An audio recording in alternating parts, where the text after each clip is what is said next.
우리 일본어도 조금 들렸지요. 그래서 일본 성도님들은 우리 한국 교회 성가대가 신기하고 참 귀하게 특별히 칸타타 절기 찬양을 굉장히 기대감을 가지고 듣곤 하십니다.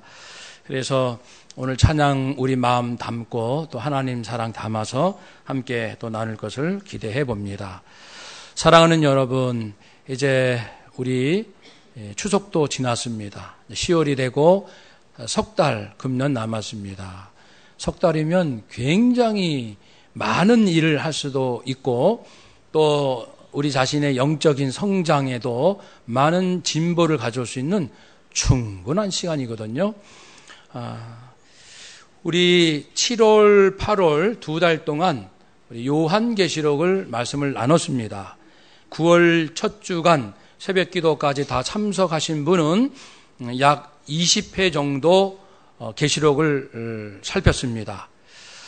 그리고 이제 한 달 또 지났어요. 그래서 오늘 이 자리에 모인 우리 중에 어떤 분은 그 계시록 나누면서 이 시대에 깨어 있어야 하고 주님께서 오심을 우리가 정말 이제는 준비해야겠다라는 정신을 분명히 가지고 계신 분도 계시고 또 어떤 분은 그런 적이 있었나 우리 교회에서 요한계시록 잘 기억도 안 나는데 이런 분도 혹 계실지 모릅니다. 유대인들의 교육 특징 중에 하나가 반복이 있어요. 사람들이 한 가지를 제대로 깨닫기 위해서도 교육하기 위해서도 50회 반복해야 한다는 연구 결과도 있습니다. 그래서 중요한 것은 끊임없이 반복을 해야 하고 한 가지를 제대로 소화하는데도 쉽지 않습니다. 그래서 요한계시록 우리 마쳤어, 우리 대충 알아, 끝이야. 그런 것이 아니고 지금 이 시대는 정말 다른 시대라는 것이죠. 그 유대인으로서 기독교로 개종하고 목회자가 된 분들도 점점 늘어나고 있습니다. 그분들이 구약을 연구하고 또 앞으로 일어날 그 계시를 연구하는 데 있어서도 기존 기독교 목사님들하고 그 통찰력이 좀 다른 면도 있습니다.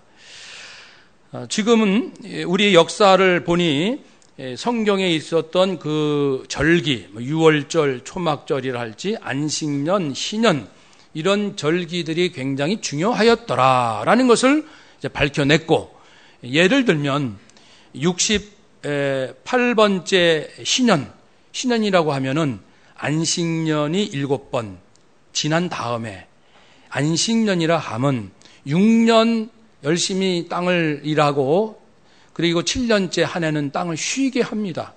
그렇게 해서 안식년 7년째.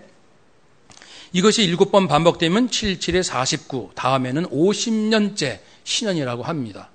50년씩 반복되면서 오는 신년이 금년 9월부터는 무려 70번째 해당이 됩니다.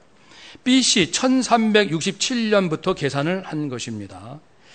68번째 신년 때에는 하나님께서 영국을 통하여 이스라엘로 하여금 자기의 고토로, 아직 정식 독립은 1948년이지만은 1917년 이스라엘 백성들로 하여금 그곳에 갈 수 있도록 길을 여셨고, 69번째 신년인 1967년도에는 6.1 전쟁을 통해서 예루살렘을 탈환하게 하셨습니다.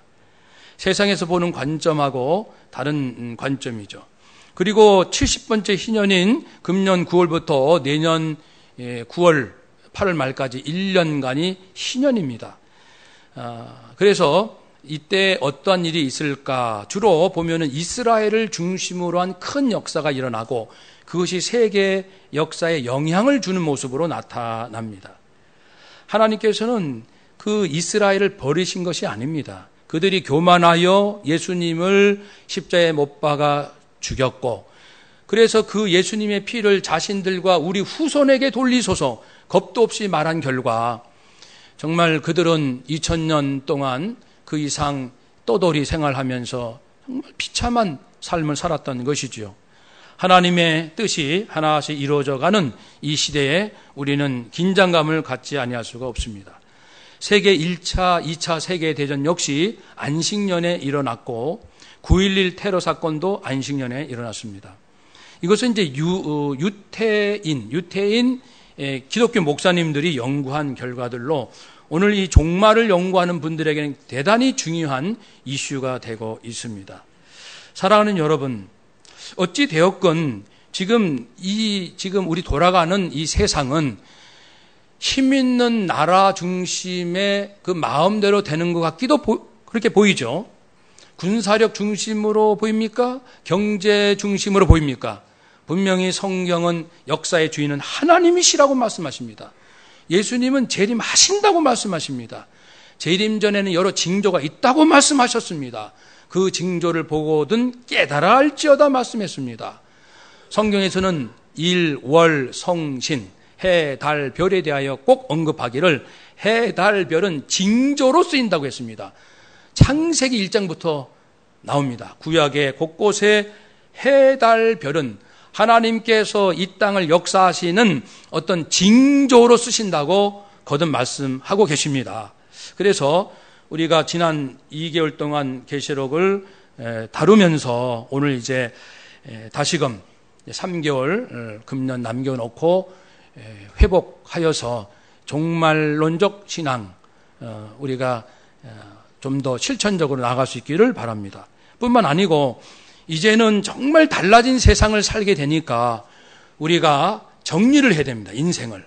당장 뭘 그만두자는 것이 아니고 이전에 했던 방식으로 학생들 공부하지 마시고 직장인들, 가정주부들 이전에 했던 마음으로 하지 마시고 정말 주님이 오신다.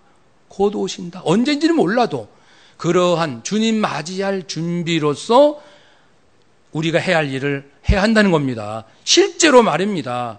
그래서 저는 개인적으로 앞으로 목회를 할 때에 약 4년 동안 2016, 17, 18, 19년까지 4년 동안 이 부분을 깊이 연구하고 실천해서 좀 만들어 보고 싶습니다. 그래서 한국 교회에 구체적으로 제시도 하고 그랬으면 좋겠어요. 왜냐하면 종말에 관한 의식을 가지고 깨어서 살아가는 성도들도 많지만 그렇지 않는 사람들이 더 많습니다. 그런데 깨어있는 사람들 중에도 깨어있는 것까지는 좋은데 자신의 생활을 게을리하고 아무런 대책 없이 무대책으로 그냥 주님 곧 오시지 그렇게 해서 세월을 낭비하는 분들도 적지 않아 있어요. 그리고 이 땅에서 열심히는 공부하고 열심히는 일을 하지만 영적인 깨어있는 이 개념 없이 사는 성도들도 분명히 많습니다. 여전히 돈 많이 벌면은 사실 되는 거 아니야. 돈 벌어서 착한 일 많이 하면 되는 거 아니야. 이 정도로 살아가는 성도도 많습니다. 그래서 올바른 종말론적 신앙과 그리고 이 신앙을 가지고 우리가 현실을 하나님께서 우리에게 주신 선물인데 어떻게 해야 할 것인지 이 부분을 우리 짚고 넘어가야 됩니다. 하나씩 말입니다. 예를 들면 이번 수능 보는 학생들 지금 온통 생각은 수능 시험에 있습니다. 수능 시험. 그런데 예를 들어서 말입니다. 수능 보기 전날 예수님이 재림했다고 한번 가정을 해봅시다. 수능 생각만 했는데 갑자기 수능 전날 예수님이 오시고 역사의 정말 끝이 왔다. 그랬을 때 그 학생이 우리들 자녀 아닙니까? 우리 자녀가 주님 앞에 섰을 때 아무 준비 없이 자기는 오직 수능 생각만 했어요. 그러면 우리 부모들은 수능 잘 보기 위하여 열심히 지도했다고 합시다. 그 부모가 주님 앞에 섰다고 합시다. 예수님께서 뭐라고 말씀하실까요? 잘했다.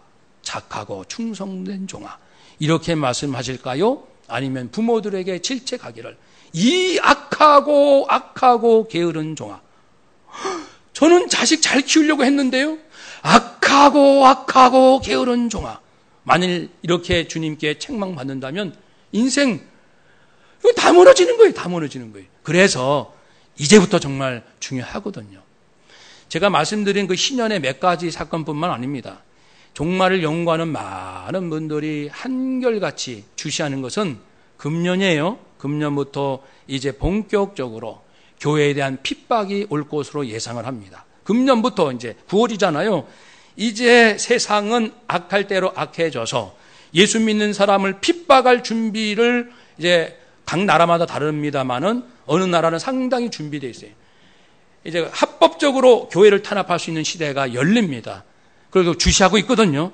우리도 당산동교회도 깨어서 살아야 됩니다. 그런 의미로 우리 종말을 사는 성도, 지혜로운 인생은 어떤 인생일까? 말씀을 통해서 함께 은혜 받고자 합니다. 한번 서로 인사합시다. 지혜롭게 삽시다. 네, 정말 지혜롭게 살고 싶어요. 7절 보시면 만물의 마지막이 가까이 왔다. 이것은 예수님의 재림을 말씀하는 표현입니다. 만물의 마지막이 가까이 왔으니, 주님의 재림이 가까이 왔으니, 이것은 가까이 끌어당긴다. 원어로 하면은 가까이 끌어당긴다. 하나님께서 주의 재림을 끌어당긴다. 이러한 긴박감입니다. 그러므로 너희는 5가지입니다. 첫째는 기도하라. 둘째는 사랑하라. 셋째는 대접하라. 넷째는 봉사하라. 다섯째는 하나님께 영광을 돌리라. 기도하라. 그런데 정신 차리고 기도해라.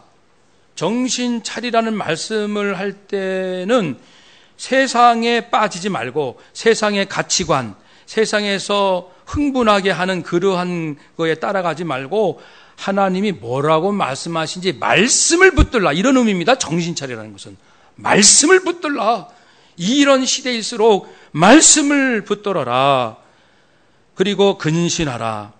그래서 올바른 마음과 침착한 마음을 가지라는 겁니다. 근신은 침착한 마음.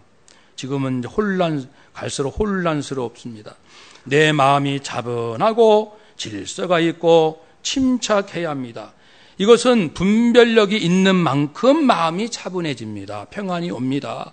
뭐가 뭔지 모르겠어. 막 화도 나고, 그리고 꿈도 없고, 무엇을 위해 살아야 할지도 모를 것 같고, 일이 막히면은 이것이 인생 끝나는 것 같기도 하고, 이렇게 해가지고는 우리가 제대로 된 기도가 할 수가 없어요. 근신하고 정신 차려서 기도하라는 겁니다. 분별력을 가지고 기도하라는 것입니다. 하나님께서 존재하는 모든 것을 어떻게 다루시는지 하나님이 다루시는 법, 이것을 분별하며 기도하라. 인간의 욕심을 위해서 기도하지 말고 한번 따라 합시다. 하나님, 주께서 하시는 일을 분별하게 하옵소서. 아멘. 그래서 이제부터는 우리가 거룩한 의심을 해야 합니다. 내가 직장을 다닙니다. 내 직장이 잘 됩니다. 월급이 정확히 나옵니다. 승진이 됩니다. 문제 없습니다.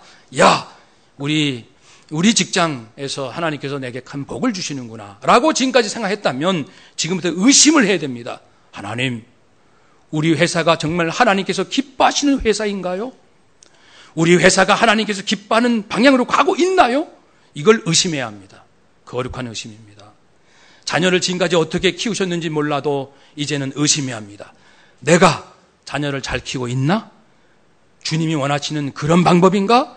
라고 철저하게 따지고 또 따져도 부족할 그런 시대입니다. 그래서 이제는 내 일이 잘 된다고 해서 모든 것이 좋아 그렇게 말씀하시고 또 안 된다고 해서 낙심도 하지 마시고 철저하게 의심합시다. 하나님이 기뻐하실까? 우리 가정, 우리 당산동교회는 하나님이 기뻐하실까? 우리 직장은, 우리 회사 사장 머릿속에는 도대체 무슨 생각이 있을까? 하나님이 기뻐하실까? 이제는 그 생각을 해야 돼요. 그래가지고 선교단체도 마찬가지고요. 자기가 머물고 있는 선교, 목회자도 마찬가지고 내가 하나님이 정말 기뻐하시는 목회를 하고 있는 것인지 호울만 목회고 이 안에는 정말 사꾼 목사처럼 하고 있지는 않은지 우리 자신도 철저하게 의심을 해야 돼요. 분별해야 되겠죠. 그래서 그런 마음으로 기도하라는 것입니다. 왜냐하면 그래야 앞으로 이 거짓이 많아요. 사기가 많아요. 사기, 거짓, 위선, 포장된 것, 뭐 그럴듯한 것, 이단 이런 게 막 판을 치니까 분별하지 않으면 뭐가 뭔지 모르는 거예요. 사랑하는 여러분들, 겸손하면서 분별하는 그러한 기도 생활 되시기를 주의 이름으로 축복합니다. 아멘. 두 번째는 사랑하라. 무엇보다 사랑하라. 무엇보다. 이거 제일 중요하다는 겁니다. 사랑만큼요, 항상 최상급을 쓰십니다. 이 성경에는. 무엇보다 믿음, 소망, 사랑은 항상 있을 것인데 그 중에 제일은 사랑이라. 이렇게 말. 하나님의 율법은 하나님 사랑, 이웃 사랑 이것으로 다 되느니라. 사랑은 율법을 완성하느니라. 여러분, 신앙에 많은 덕목이 있어요. 그런데 사랑에 대해서는 언제나 최상급을 쓰십니다. 이 성경 최상급. 이쯤 되면 와, 이거 정말 사랑이 장난이 아니구나. 진짜 사랑이 중요한 것이구나 라고 우리의 마음을 단단히 준비를 해야 돼요. 무엇보다 사랑하라. 뜨겁게 사랑하라. 지난주일 말씀 요약된 그 주보를 보시면 그 마지막에도 이런 게 있습니다. 추석 명절에 임하는 자세. 첫 번째, 내가 예수님의 생명을 거저받았음을 기억합시다. 거저받은 예수 생명. 두 번째, 내가 할 일은 받은 사랑을 죽도록 나누는 일입니다. 여러분 살다가 억울하십니까? 더 사랑하세요. 더 사랑하세요. 화가 나십니까? 더 사랑하세요. 사랑이 안 됩니까? 그것이 당신입니다. 그것이 납니다. 사랑은 밑바닥에서 나오는 거예요. 사랑은 고통에서 나오는 거예요. 사랑은 달콤한 게 아닙니다. 사랑은 억울한 거예요. 희생이에요. 사랑이 뭔지 아십니까? 저도 잘은 모르겠어요. 알고 싶어요. 사람들이 사랑을 진정 모르기 때문에 이렇게 삶이 혼란스러운 겁니다. 뜨겁게 사랑하라. 죽도록 사랑하라. 죽도록 사랑하라. 그렇게 우리 서로 사랑하도록 노력합시다. 죽도록 사랑하지 않는 사람은 후회하는 인생. 이렇게 말씀드려도 괜찮겠죠? 당신이 가족들을, 성도를, 그 누구를 죽도록 사랑하지 않는다면 그만큼 당신은 헛되게 산 거예요. 이 땅에 있는 동안. 뭘 자랑하고 싶다고요? 주님 앞에 서보세요. 사랑 없는 모든 것은 헛된 거라고 분명히 말씀하실 거예요. 왜냐하면 이미 성경 말씀에 나와 있기 때문에. 그래서 야, 내가 지금부터는 죽도록 뜨겁게 사랑해야겠구나. 사랑이 뭘까? 사랑이 뭘까? 사랑은 다른 사람을 살리는 거예요. 회복시키는 것입니다. 살고 싶은 희망이 있도록 만드는 것입니다. 사람에게는 하나님의 형상이 회복되도록, 만물 속에는 그 만물에게 대해서는 능력과 하나님의 거룩함이 드러나도록 만물을 대하는 것이고, 사랑입니다. 모든 것은 사랑으로 시작하고 사랑으로 하고 사랑으로 끝내는 겁니다. 여기에 그 어느 것도 토달 수가 없습니다. 사랑은 쉬운 것도 감정적인 것도 인간 차원 것도 아닌, 우리가 사랑을 잘 모르는 거예요. 십자가 사랑. 종말을 사는 성도는 사랑, 죽도록 사랑하기를 결심해야 합니다. 결심. 내 남편이, 내 아내가 2번, 3번 바람 펴도 죽도록 사랑하기를 결심하십시오. 그것이 내가 사는 길이고 가정이 살리는 길이에요. 그게 종말을 이기는 거예요. 자기 혈기대로, 자기 욕심대로, 자기 비판, 판단, 정죄대로 살겠습니까? 다 그런 것은 이미 마귀가 다 합니다. 사랑이 아닌 모든 것은 우리를 무너지게 합니다. 특별히 가면 갈수록 말입니다. 세 번째는요, 서로 대접해야 됩니다. 이 대접하라, 서로 대접하기를 원망 없이 하라. 대접하라. 한번 따라서 합시다. 대접합시다. 그것은 나그네를 대접하라는 뜻이죠. 그 대접하라는 것은 필로스 사랑, 그리고 크세노스 나그네를 사랑으로 대접하라. 그 당시에는 여관이 없어요. 지금처럼 여관이 없습니다. 그 당시에는 핍박이 많았습니다. 복음을 전하다가 핍박받고, 예수 믿는다고 친척 가정에서 왕따당하고, 친척들로부터 버림받고, 직장에서 쫓겨나고, 그런 시대예요. 지금도 중동에는 그런 성도들 많습니다. 예수 믿는 그 순간 직장 잃고, 예수 믿는 그 순간 가족으로부터 버림받고, 제가 가나에서 10년 동안 사우디아라비아에서 이슬람 성직자, 이맘이라고 하죠. 이슬람의 그 성직을 했던 분을 만났어요. 지금 이제 기독교로 개종해서 목사님이 되신 분이에요. 가나 목사님이십니다. 그래서 이슬람에 대해서 쭉 얘기를 하는데, 제 질문했죠. 아니, 거기는 이슬람은 이제 가족 중에 자녀가 기독교를 개종하면 죽인다면서요, 자녀를. 아니라고. 그건 아니고, 죽이는, 그건 이 코란에서 죽이는 건 아니되, 유산은 물려줄 수 없대요, 유산은. 너는 우리 집안 사람이 아니다. 라고 이제 제외시키는 거예요.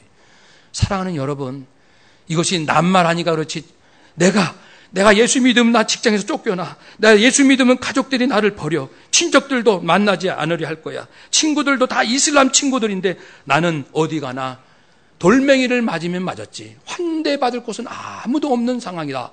그래도 예수 믿으시겠어요? 그래도 하나님 정말 나를 위해서 십자가에 죽으신 그분의 사랑, 그 사랑을 믿고 끝까지 저도 돌맞아 스데반 집사처럼 죽으면 죽었지 나는 주님을 따르겠습니다. 그렇게 하실 믿음의 마음의 준비가 되어 있으신지요? 그러니까 이렇게 떠돌아다니고 도망다니고 피해 다니는 성도들이 있곤 했거든요, 그 당시. 그러니까 교회가 해야 할 중요한 일은 그런 성도들 어서 오세요. 우리 집에서 다음 길이 열릴 때까지 1년도 좋으니까 같이 삽시다. 이곳에 와서 숨으세요. 이곳에 와서 같이 먹고 삽시다. 우리가 먹을 거 해줄 테니까 걱정하지 마시고 이렇게 복음을 전하는 분들 또는 이제 믿음 때문에 핍박받는 분들 이렇게 쫓김당하는 성도들을 대접하는 이 일이 그 당시 초대교회에서 굉장히 중요한 일이었어요. 굉장히 오늘날로 이제 적용하면 이런 겁니다. 우리 당산동교회가 정말 좋은 교회가 되려면은 믿음대로 살려고 했다가 직장에서 쫓겨나고 믿음대로 사업을 하다가 그냥 사업을 접어야 되고 생계가 막막하고 그런 분이 우리 교회 성도님이 있다 그러면 우리가 십시일반 도와야 됩니다. 그 가정 먹여 살려야 돼요. 생활을 같이 나눠야 됩니다. 먹을 것도 나눠주고 그게 교회입니다. 우리가 어느 정도 하고 있는지 우리 스스로 생각해 봅시다. 정말 좋은 교회는 그런 교회예요. 믿음대로 살려고 하고 믿음대로 살려고 하다가 어려움 당한 성도가 있으면 내 아픔처럼 성도들 막 돌봐주고 품어주고 그런 교회가 살아있는 교회입니다. 그런 교회가 자기 자랑하는 교회가 아니라고요.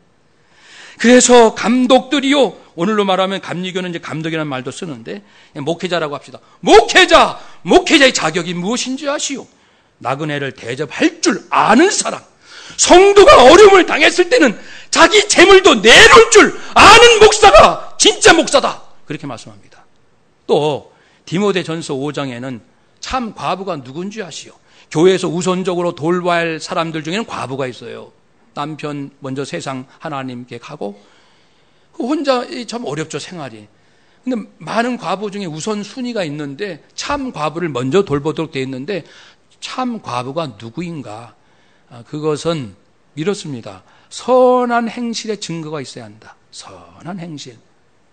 그리고 자녀를 양육하며, 특별히 이제 과부 중에도 혼자 홀몸 있는 보다 자녀 양육해야 할 사람이 더 힘들잖아요. 교육비도 들고 먹여야 되고 얼마나 힘듭니까? 남편 없이 혼자 자식 키우는 그분들이 얼마나 인생이 외롭고 힘들겠어요. 교회는 우선적으로 남편 없이 사는 성도 중에 자녀를 키우는 그런 분들을 도와라, 그겁니다. 도와라. 사실 그렇게 못하고 있어요. 우리 교회도 부끄럽습니다. 부끄러워요. 그리고 또 뭐가 있냐면요, 나그네를 대접하는 자. 아까 말씀드린 믿음 때문에 고통당하고 직장 잃고 어렵게 사는 성도, 그들을 사랑하고 음식을 나눠줄 애를 쓰는 그런 마음 가지고 있는 과부, 그런 자들을 교회에서는 우선적으로 돌보라 라고 말씀했습니다. 그러므로 이제 우리가 지금 이 종말입니다. 종말 상황에서 우리가 딴 생각하지 말자고요. 우리 가까이 있는 성도부터 제대로 사랑합시다. 주님 올바로 믿으려다가 어려움 당하고 상처 입고 직장 잃고 배고플고 이런 성도가 있으면 서로들 이제 물질도 좀 도와주시고 직장 찾을 수 있도록 도와주시고 이걸 하는 거라는 겁니다. 이걸 해라. 주님 오실 날이 가까우니 성도들이여 성도를 돌봐라. 그것이죠. 네 번째는요, 좀 더 이제 폭넓게 적용하는 말씀이에요. 봉사해라. 서로 봉사해라. 서로 봉사해라. 이 서로 섬겨라. 이 은사 주신, 너 은사 받지 않았니? 하나님께서 너에게 잘할 수 있는 재능 주지 않았니? 그 네 자랑만 하지 말고 그 은사로 교회를 세워라. 즉 성도입니다. 다른 성도 도와주라. 다른 성도 세워주라. 다른 성도 살려주라. 네가 뭘 잘하니? 꽃꽂이를 잘하니? 음식을 잘하니? 그림을 잘 그리니? 상담을 잘하니? 노래를 잘하니? 무엇을 잘하니? 돈을 잘 버니? 그런 은사가 있으면 그것으로 사람 살릴 그 생각, 우선적으로 성도입니다. 이 성경은 성도 우선이에요. 왜냐하면 주의 백성이기 때문에 그래요. 성도만 하면 이기적인 거지만 성도부터. 그래서 이제 이 종말을 사는 우리들은요, 주님이 언제 오실지도 모르겠고 이 시대가 어떻게 될지 모르잖아요. 분명한 방향이 있어요. 내가 할 수 있는 역량을 총동원해서 성도를 살리라는 겁니다. 한번 더 합시다. 성도부터 살립시다. 자기가 잘할 수 있는 게 있는데 계속 자기만 즐기는 거예요. 그걸 남을 조금 도와주면, 그게 뭐가 됐든 조금만 도와주면 굉장히 도움이 될 텐데, 자기 자랑만 하고 자기 즐기고 자기만 그냥 좋은 세상 산다고, 하나님이 나에게 이렇게 큰 복을 주셨다고 자기만 좋은 세상 사는 게 얼마나 악한 줄 아십니까? 성도는 예수님을 대하듯 하는 거거든요. 그래서 이 성도는 예수님의 지체입니다. 우리 모두가. 성도 보는 눈이 곧 진실한 믿음입니다. 그래서 이제부터 우리 당산동교회 오늘 예배 참여한 우리들은 내가 뭘 잘할 수 있지? 자기 은사를 참 찾아내야 돼요. 내가 뭘 잘할 수 있는가?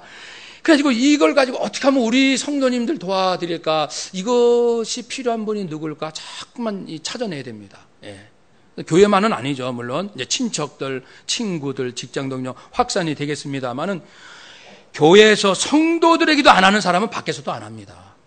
같은 믿음의 형제, 예수 피로 한 가족된 우리끼리도 안 하는데 직장 동료에게 하겠습니까?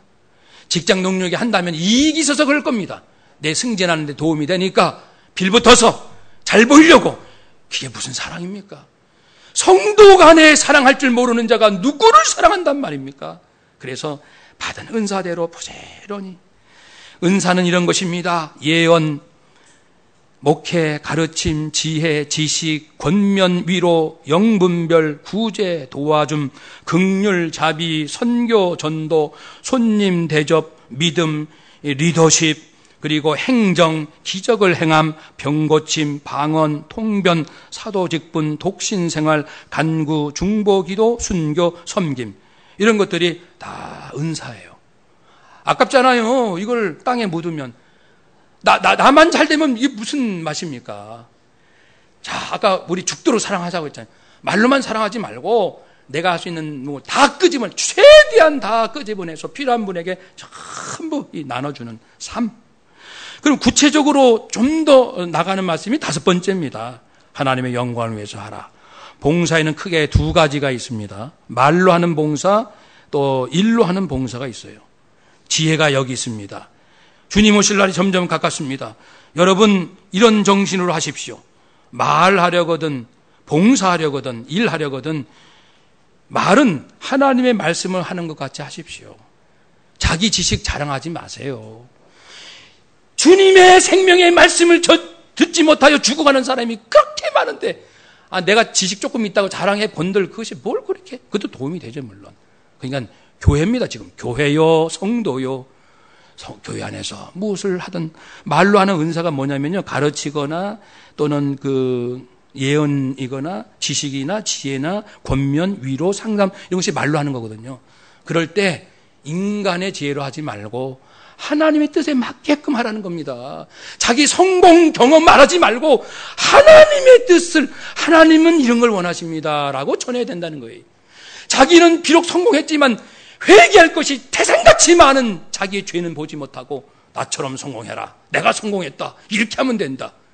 근데 그 모습이 하나님과 점점 거리가 멀어짐에도 불구하고 자기 죄도 보지 못하고 남도 세상에 헛된 길로 가게 하고, 이게 무슨 교회입니까? 그렇죠? 그러니까 이제 이 말로 할 때도 하나님께서 기뻐하시는 하나님의 말씀에 부합되는 말을 하라는 거예요. 교회에서는.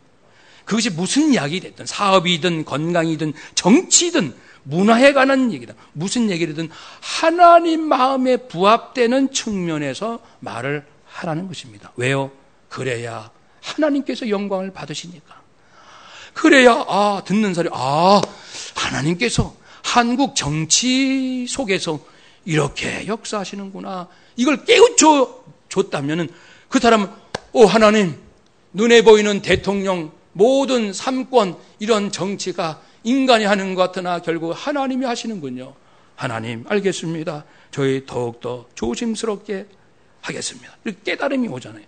제가 어느 일간지에서 김종필 전 공화당 총재 그 회고록이 쭉 나와요. 지금 80 몇 번 나왔는데 거기다 제가 스크립 했어요. 왜 스크립 했냐면은 그래도 김종필 씨 정도 되면은 박정희 대통령 다음 2인자 아닙니까? 1인자, 2인자들이 도대체 무슨 말을 서로 했고 어떻게 결정을 했고 국가의 중요한 일들을 그게 다 나와요. 제 관심은 하나님은 누구실까? 하나님은 이 우리 근대화 역사 60년대, 70년대, 80년대 이 쭉 오면서 국가의 최고 권력자들은 자기들이 이렇게 계획하고 또는 때로는 음모를 꾸미고 했는데 하나님은 대한민국을 어떻게 역사하셨을까? 하나님의 그 손길을 찾으려고 제가 스크립한 겁니다. 그걸 쭉 살펴보려고. 그리고 또 이제 해야 될 일이 뭐냐면은 이 역사 가운데 나는 장관이었다, 국회의원이었다, 나는 누구였다 했는데 그 사람, 예수 믿는 사람으로서 간증한 내용이 있어요. 자기 이 행정일 하면서 하나님과의 관계에서 간증한 분들이 그걸 찾아내야 돼요. 찾아내가지고 이걸 두 개를 대조시켜야 돼요. 김종필 씨를 비롯한 세상의 권력자들은 이 땅의 역사를 어떻게 주물럭거렸지만 그러나 하나님은 어떻게 역사하셨더라. 옛날 그 김하중 대사, 중국 대사의 그 신앙 고백전. 거기 보면 하나님께서 노무현 대통령 시절에 어떻게 역사하신지가 잠깐 나옵니다. 우리는 그걸 봐야 되는 거예요. 성도요, 교회에서 정치도 좋고 경제도 좋고 문화도 좋고 외교 다 좋은데 하나님 뜻에 부합하도록 말하라. 그래야 듣는 자도 하나님께서 역사의 주인이시구나 하고 자기도 겸손하게 하나님께 순종하지 않겠습니까? 하나님께 영광 돌리는 말을 하라는 겁니다. 결과적으로.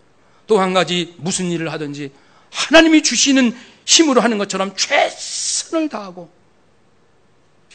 하려면 최선을 다하고요. 정말 하기 싫으면 저를 찾아오셔서 목사님 기쁨이 없어서 더 이상 못하겠어요. 한 2, 3년 해봤는데 못하겠어요. 하면은 말씀하세요. 그러면 구역장 직분이 무슨 직분이든 쉬십시오. 기쁨 없이 하는 것은 아무 은혜가 안 됩니다. 본인에게도.